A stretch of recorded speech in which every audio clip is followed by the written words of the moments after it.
Shepherd's pie is one of my go-to dinners. And with St. Patrick's Day coming up, actually it's today, I want to do a fun remix on the classic. I make shepherd's pie like 2 to 4 times a month, and I like it for a few reasons. 1, it's delicious, most importantly. 2, it's fairly fast to pull together, probably 30 minutes total.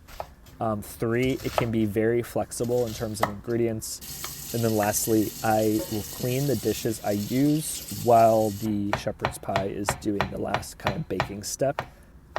Once you've done all your dicing and chopping, toss it in the pan. The pan is going to release a lot of water, both from the mushrooms and from the turkey.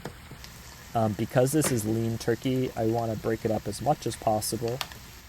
At this point, we can also add our Panang curry once the water has mostly evaporated.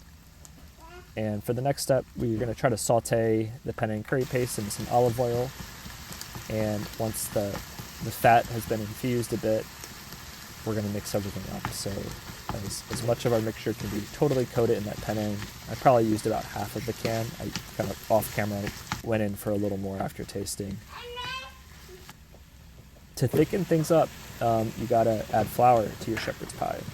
Either all-purpose or bread flour, whatever is closest to you is gonna be fine.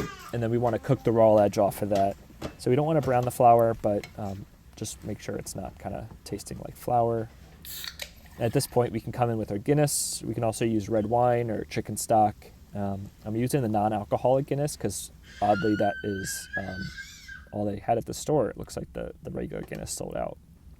I would recommend the regular Guinness. The NA one is a little bit different taste, but it's actually really good, generally. So I'm committing a St. Patrick's Day sin by only doing peas, not peas and carrots, but I'm just gonna throw them in from frozen here. They won't take too long to thaw, so we'll mix everything up. And then off camera, I am boiling potatoes during all this, so I'm multitasking on the stove. Once the potatoes are fork tender, drain most of the water, leave a little bit behind, and then I like to add just salt and a good amount of olive oil to my mashed potatoes. And then the most fun part of layering the dish I did off camera by accident. Bake for 20 minutes at 350-ish. We did it in the toaster oven air fryer, and then add cheese and put it under the broiler. We are done here. Hope you enjoy, and happy St. Patrick's Day.